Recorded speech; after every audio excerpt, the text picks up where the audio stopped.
اللہ تعالیٰ علیہ کے لیے بریلی شریف جا چکے ہیں اور انشاءاللہ تعالیٰ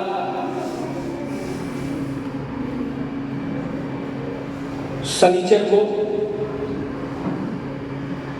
یہاں بھی جشن اعلیٰ حضرت منایا جائے گا. ہم لوگ دعا میں اور پروگرام میں شرکت کریں گے. آج جشن حضرت مخدوم شاہ رحمۃ اللہ علیہ اور وہاں کے سجادہ نشین محب محترم عالی مرتبت جناب عدنان رافع صاحب فاروقی تشریف فرما ہیں اور ان کے ام محترم عالی جناب محترم ارشاد عالم صاحب صدر درگاہ کمیٹی اور سرپرست درگاہ کمیٹی جاجمون شریف انتہائی اپنی بیماری میں مبتلا ہیں، کمزوری اور نقاہت ہے. اس کے باوجود ہمارے دعوت نامے کو نہیں ٹھکرایا اور وہ تشریف لے آئے. ہم دعا کرتے ہیں اللہ تعالیٰ ان کو شفا اور صحت عطا فرمائے اور ان کا سایہ ان کے خاندان پر تا دیر قائم و دائم فرمائے. حضرات، ہمارے صاحب سجادہ عالی جناب عدنان فاروقی صاحب دیکھیے جہاں ماشاءاللہ سجادہ نشین ہیں وہاں وہ بہت بڑے بزنس مین ہیں اور خود کا اپنا زبردست کاروبار کرتے ہیں اور ماشاءاللہ ضرورت پڑنے پر درگاہ شریف کے تمام کاموں میں وہ اپنا ذاتی پیسہ خود لگا رہے ہیں. یہ بہت بڑی بات ہے ہندوستان کی دھرتی پر. اور جہاں وہ جشن میں آج آئے ہیں وہیں مدرسہ کے اساتذہ طلبہ سبھی ان کا احترام اس لیے بھی کرتے ہیں اور محبت کرتے ہیں کہ ماشاءاللہ جامعہ اشرف المدارس کو چلانے میں صاحب سجادہ کا بہت بڑا تعاون حاصل ہے. اللہ تعالیٰ ان کو قدم قدم پر برکتیں عطا فرمائے اور ان کی خدمت کو اپنی بارگاہ میں قبول فرمائے. آج جو آپ یہ مدرسہ دیکھ رہے ہیں یاد رکھیے گا کہ مدرسہ فیضان مخدوم شاہ اعلیٰ ہے اور میں ہوا میں تیر نہیں چلاتا ہوں. آج یہ جو مدرسے کا وجود ہے یہ حضرت مخدوم شاہ اعلیٰ رحمت اللہ علیہ کی برکتوں سے. میں ایک طالب علم تھا اور طالب علمی کے زمانے میں درگاہ شریف میں باضابطہ جماعت کے ساتھ نماز ادا کرنے جاتا تھا اور نماز کے بعد عموماً عصر کی نماز کے بعد بہت سارے محلے کے لوگ مجھے گھیر لیتے تھے اور درگاہ کے باہر کھڑے ہو جاتے تھے، کہتے تھے کچھ اللہ رسول کی باتیں بتائیں. تو میں اپنی عمر کے لحاظ سے ان کو تبلیغ کرتا تھا، بتاتا تھا، بالکل جھمگھٹا لگا رہتا تھا. ایک مرتبہ میں نے دیکھا کہ اس میں ایک بزرگ صفت انسان کھڑے ہوئے اور ماشاءاللہ یہ داڑھی ہے، سفید داڑھی ہے، عمر تقریباً 70 سال کی ہے. جب پروگرام ختم کر لیا، پروگرام کیسی کھڑے کھڑے بیان ہوتا تھا، تو میرے پاس آئے اور کہنے لگے مولانا صاحب آپ ہمارے یہاں چلیے، آپ ہمارے یہاں چلیے. میں نے کہا آپ کہاں رہتے ہیں؟ انہوں نے کہا میں گدیانے میں رہتا ہوں. اس تاریخ تک میں گدیانے آیا نہیں تھا، یاد رکھیے گدیانے پہنچا نہیں تھا. تقریباً یہ 40 سال کی بات بتا رہا ہوں. گدیانے کی شکل ہی نہیں دیکھا تھا کہ کہاں گدیانا ہے. انہوں نے کہا ہمارے یہاں چلیے. تو ہم نے کہا پھر کیا ہوگا؟ بولے ہمارے یہاں چل کے جو آپ اتنی اچھی باتیں اللہ رسول جی بتا رہے تھے یہی باتیں ہمارے یہاں بتائیں. آپ یقین کریے ان کا نام مرحوم مدار بخش ہے. اور اس کے بعد میں آیا یہاں. آنے کے بعد 2 در کی 20 فٹ کی مسجد تھی، اقصی جامع مسجد. اب تو کئی لوگوں کے مکان لے کر کے مسجد کی توسیع کرا دی ہے ماشاءاللہ. 20 فٹ کی مسجد تھی, اسی کو میں نے جمعہ پڑھانا شروع کر دیا. جمعہ آیا کرتا ہے اور جمعہ پڑھاتے پڑھاتے آپ دیکھیے اتنا بڑا یہ دارالعلوم نظر آ رہا ہے, اتنی بڑی اقصی جامع مسجد نظر آ رہی ہے, اور تقریباً اس علاقے میں کم سے کم 10 مسجدیں ایسی ہیں نئی جو پہلے سے نہیں تھیں, ان کی بنیاد میں نے اپنے ہاتھوں سے رکھا ہے, اور سب میں اذان ہو رہی ہے, نماز ہو رہی ہے, اللہ کی کبریائی اور بڑائی کا اعلان ہو رہا ہے. اب سوال پھر میرا واپس پلٹ آیا کہ جو اتنا کام اللہ تعالیٰ نے ان ولیوں کے صدقے میں لیا, اپنا کرم فرمایا, اتنی مسجدیں بنی, اتنا بڑا ادارہ بنا کہ پوری دنیا اس ادارے کو جانتی ہے, یہ اس کی ابتدا کہاں سے ہوئی؟ پھر وہی واپس پلٹ جائیے, ابتدا کہاں سے ہو رہی ہے؟ حضرت مخدوم شاہ اعلی رحمۃ اللہ علیہ کے آستانے سے ہو رہی ہے.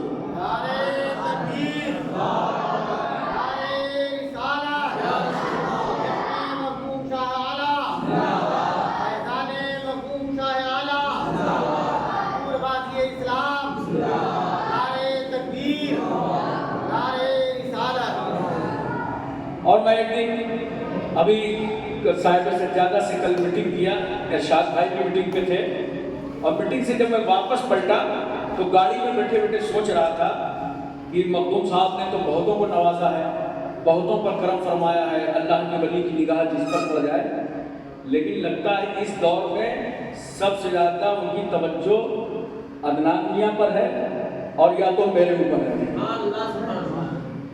کیوں؟ ان کے اوپر کیسے توجہ آپ کو سمجھ میں آ رہی ہے؟ ان کے اوپر توجہ یہ ہے کہ ان کو درگاہ کی آمدنی سے لینا دینا نہیں ہے. مخدوم صاحب کے کرم سے اتنے بڑے کاروباری ہیں کہ وہ مدرسوں کی بھی مدد کرتے ہیں اور درگاہ کے خرچے میں بھی حصہ لیتے ہیں. تو یہ اللہ کا انعام ہوتا ہے, ورنہ چلے جاؤ پورے ہندوستان میں کتنے مقدمے چل رہے ہیں.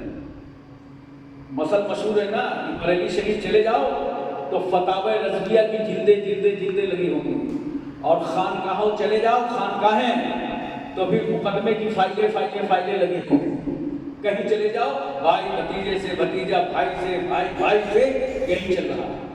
اور یہ آج خلوص ہے کہ درگاہ شریف کا نظام اچھا چل رہا ہے اور الحمدللہ ہر کام اچھا ہو رہا ہے, اور جو ان سے ہوتا ہے کام مخدوم شاہ رحمۃ اللہ علیہ کے حوالے سے کرتے ہیں. آپ سوچئے تھوڑا سا اللہ نواز دیتا ہے, تھوڑی سی دولت دے دیتا ہے تو کتنا غرور اور گھمنڈ آ جاتا ہے.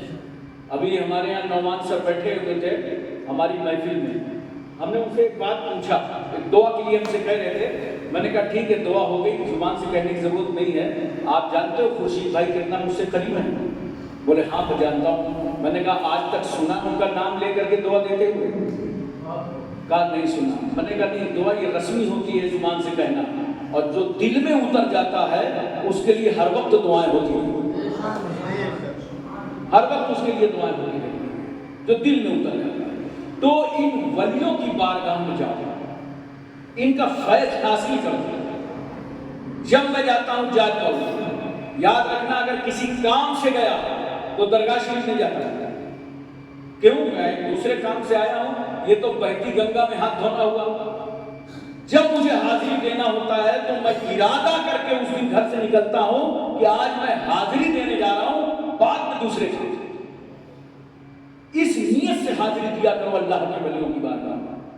الحمدللہ یہ باضابطہ آتے ہیں, مزار کی خدمت کرتے ہیں, چادر بدلتے ہیں, صفائی کرتے ہیں, وہاں سے پرانے پھول اٹھاتے ہیں. میں نے کئی مرتبہ انہیں دیکھا ہے, اور نئے پھول ڈالتے ہیں. ذرا سے انہیں نہ غرور آیا ہے نہ گھمنڈ آیا ہے. کیوں؟ کوئی بھی ہو, اللہ کو کسی کا غرور گھمنڈ پسند نہیں ہے. بڑا صرف اللہ ہی ہے, صرف وہی ہے. کبریا ہے, کبیر ہے, سب کچھ سمجھ لو. ان اللہ علی کل شیء قدیر, ہر چاہے پر قادر ہے, وہ سب کچھ کر سکتا ہے. اور جو کچھ ہو رہا ہے ان ولیوں کا فیض اور صدقہ ہوتا ہے, سب اللہ کے رحم و کرم سے ہوگا, سب اللہ کے اختیار سے. دیکھو اور وہ اپنے بندوں پہ مہربان بہت ہے. محدث عبدالحق دہلوی رحمۃ اللہ علیہ فرماتے ہیں رحمت حق بہانہ میچویا، اللہ کی رحمت بہانہ ڈھونڈا کرتی ہے اپنے بندے کو بخشنے کے لیے۔ حدیث شریف کا ایک مفہوم ہے کہ ایک شخص بنی اسرائیل میں تھا جس نے 99 لوگوں کا قتل کیا تھا، لیکن 99 قتل کرنے کے بعد پورے اس کے دل میں خیال آیا کہ اگر اللہ توفیق دے دیتا تو میں توبہ کروں۔ تو ایک صاحب سے ملاقات ہو گئی، اسے کہا بھائی 99 لوگوں کا مرڈر کیا ہے، کیا توبہ کی کوئی گنجائش ہے؟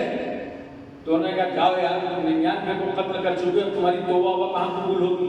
میرا خیال انڈیا کا ہوتا تو یہی کہتا کہ 900 چوہے کھانے کے بعد دلی حج کو جا رہی ہے۔ اس نے اسے ہڑکایا تو اس نے سوچا یار 99 میں توبہ قبول نہیں ہو رہی تو ریکارڈ پورا ہی کر لوں۔ اس نے سامنے والے کا بھی قتل کر دیا، پوری سچی بھی بنا کر اس کا بھی قتل کر دیا۔ اب پھر چلا، تھوڑے دن کے بعد پھر توبہ کی خواہش ہوئی تو ایک صاحب سے ملاقات ہوئی، کہا بھائی میری توبہ قبول ہو سکتی ہے؟ کہا واقعہ کیا ہے؟ 99 کو قتل کیا تھا، ایک سے مسئلہ پوچھا، اس نے کہا توبہ قبول نہیں ہوگی، اس نے دروازے بند کر دیے تھے توبہ کے، تو میں نے اس کا بھی مرڈر کر دیا، 100 پورے میرے کھاتے میں اس وقت ہیں، اب تم بتاؤ توبہ قبول ہوگی کہ نہیں؟ کرنا ہے مجھے۔ یہ بڑا چالاک تھا، اس نے کہا بھیا یہ مسئلہ بڑا ٹف ہے، یہ بہت دشوار مسئلہ ہے، یہ میں نہ بتا پاؤں گا۔ سوچا اپنی جان بچاؤ، کہیں 101 پورا ویوہار نہ کر دے۔ کہا تب کا سامنے گاؤں ہے، چلے جاؤ ایک بستی، وہاں بستی میں کچھ صالحین رہتے ہیں، اللہ کے نیک بندے رہتے ہیں، اللہ حوالے رہتے ہیں، ولی اللہ رہتے ہیں، ان کے پاس جاؤ، وہ کوئی توبہ کا راستہ بتائیں گے۔ یہ چل پاؤ۔ حدیث شریف کا مفہوم ہے کوئی من گھڑت واقعہ اور کہانی نہیں بتا رہا ہوں میں آپ کو۔ وہ چل پڑا اس بستی کی طرف اور چلتے چلتے راستے میں اس کا انتقال ہوا، اس کی روح نکل گئی۔ جب روح نکل گئی تو رحمت کے فرشتے آ گئے کہ اللہ کے ولیوں سے ملنے جا رہا تھا، اسے ہم لے جائیں گے۔ وہی عذاب کے فرشتے آ گئے، 100 آدمیوں کا قاتل ہے، اسے ہم لے جائیں گے۔ اللہ تعالیٰ نے حکم فرما دیا، فرشتوں زمین کو ناپ لو، اگر یہ اپنی بستی سے قریب ہو تو اسے عذاب کے فرشتے لے جائیں، اور اگر یہ میرے ولیوں سے قریب ہو تو اسے رحمت کے فرشتے لے جائیں۔ اور اللہ نے حکم دے دیا زمین کو سمٹنے کا۔ جب زمین ناپی گئی تو اللہ کے ولیوں سے زیادہ نہیں، صرف ایک بالشت یہ قریب تھا، اللہ نے اتنے میں اس کی بخشش فرما دی، کیونکہ توبہ کرنے جا رہا تھا، توبہ کا ارادہ کر لیا، تو اس لیے اللہ کے ولیوں کی طرف متوجہ رہو۔ پتہ نہیں کب اللہ تعالیٰ کون سی تمہاری دعا ان کے صدقے میں قبول فرمائے۔ یہ فیض ہوتا ہے جس ولی سے جس کو فیض حاصل ہو جائے، ہر ولی کی طرف متوجہ رہو، خدا جانے تمہارا مقدر کس آستانے پر لکھا۔ یہ نہیں کہ ایک جگہ لگ گئے تو لگ گئے، اب یہی بزرگ ہیں، کوئی دوسرے بزرگ ہی نہیں ہے، بے فیض ہو جاؤ گے۔ ہو سکتا ہے تمہارے مقدر میں وہاں سے ملنا لکھا ہی نہیں۔ اس لیے کوئی اللہ کا ولی ملے تو اس کے صدقے میں اللہ کی بارگاہ میں دعائیں کریں، اور اللہ تو بخشنے کے لیے بہانہ ڈھونڈتا ہے اپنے بندوں کو۔ ایک حدیث شریف کا مفہوم ہے، بہت مختصر سی حدیث عرض کرتا ہوں کہ میدان حشر میں ایک شخص ایسا ہوگا جس کے گناہ زیادہ ہوں گے، ثواب کم، تو اللہ تعالیٰ فرمائے گا فرشتوں اس کے ہاتھوں کو پکڑو اور اس کو جہنم دے۔ اور جب فرشتے اس کو لے کر کے پکڑ کے چلیں گے تو وہ بار بار پیچھے موڑ موڑ کے دیکھے گا۔ فرشتے پکڑ کے جہنم لے جا رہے ہیں، موڑ موڑ کے دیکھ رہا ہے، تو اللہ تعالیٰ فرمائے گا فرشتوں اس سے پوچھو جہنم کا آرڈر ہو گیا، اب یہ پیچھے کیا دیکھ رہا ہے؟ تو فرشتے کہیں گے اب کیا پیچھے دیکھ رہے ہو؟ فیصلہ ہو گیا، حکم ہو گیا۔ کہا پیچھے اس لیے دیکھ رہا ہوں کہ جب میں دنیا میں تھا تو یہ سنا تھا اور یقین رکھتا تھا کہ اللہ جبار اور قہار، اور وہیں اس بات پر یقین تھا کہ اللہ غفور الرحیم ہے۔ تو میں نے جبار اور قہار والی صفت تو دیکھ لی کہ کہہ دیا لے جاؤ جہنم، پیچھے مڑ کے دیکھ رہا تھا کہ شان غفور الرحیمی کا نظر آیا۔ اللہ تعالیٰ فرمائے گا واپس لاؤ، جاؤ فرشتوں میں نے اسے بخش لیا۔ اسی طرح ایک حدیث شریف کو اور سنو، گنہگار ہوگا، گناہ بہت ہوں گے، ثواب کم، اللہ فرمائے گا فرشتوں سے جہنم لے جاؤ، تو جیسے ہی آرڈر ہوگا بہت تیز جہنم کی طرف بھاگے گا۔ فرشتوں کے پکڑنے کا انتظار نہیں کرے گا، جہنم کی طرف بھاگے گا۔ اس وقت اللہ فرمائے گا اسے واپس لاؤ۔ یہاں جب جب جایا جاتا ہے جہنم تو لے کے پہنچاتے ہیں فرشتے، یہ اپنے سے بھاگا چلا جا رہا ہے جہنم کی طرف، اسے واپس لایا جائے گا۔ اللہ فرمائے گا یہ بتا، میں نے تو کہا تھا فرشتے پکڑ کے لے جائیں، تو اپنے آپ دوڑا بھاگا جا رہا تھا۔ کہا پروردگار عالم، دنیا میں تھا، تو نے جوانی دی، تو نے زندگانی دیا، رہ سہ کے دنیا میں آیا، وقت گزار کے آیا، مولا تیرا حکم ہوتا رہا، 5 وقت اذان ہوتی رہی، میں نماز نہیں پڑھتا تھا، میں نے روزے نہیں رکھے، میں نے حج نہیں کیا، میں نے زکوٰۃ نہیں دیا، میں نے سماج کی سیوا نہیں کیا، میں نے ماں باپ کی خدمت نہیں کیا، جتنے تیرے احکامات تھے دنیا میں میں سب ٹالتا رہا۔ آج میدان حشر میں تیرا آخری حکم ہے کہ فرشتوں اسے جہنم لے جاؤ، تو میں نے کہا اب فرشتوں کے ہاتھ پکڑنے کا انتظار نہ کروں گا، آج تو اپنے رب کا حکم دیکھوں گا اور میں خود ہی جہنم چلا جاؤں گا۔ اللہ تبارک و تعالیٰ فرمائے گا فرشتوں اسے واپس لاؤ، چلو میں نے اس کی بھی بخشش فرما دی۔ رحمت حق بہانہ نہیں جویا، اللہ کی رحمت اپنے بندے کو بخشنے کے لیے بہانہ ڈھونڈا کرتی ہے۔ دیکھو یہ نیک محفلیں اسی لیے کی جاتی ہیں، پتہ نہیں اس محفل میں اتنے لوگ بیٹھے ہیں، کون اللہ کا محبوب بندہ ہوا، کون پسندیدہ بندہ ہوا، کون سی ادا اللہ تعالیٰ ہماری پسند کر لے کہ جو میرے ولی نے زندگی بھر میرا ذکر کیا، یہ میرے بندے مجلس میں بیٹھ کر میرے ولی کا ذکر کریں۔ اس لیے اللہ کی بارگاہ میں سب ہم دعا کرتے ہیں، اللہ تعالیٰ ہم کو اور آپ کو سب کو اولیاء کرام کی راہوں پر چلنے کی توفیق عطا فرمائے۔ وآخر دعوانا الحمدللہ رب العالمین۔ کھڑے ہو جائیے، صلاۃ و سلام۔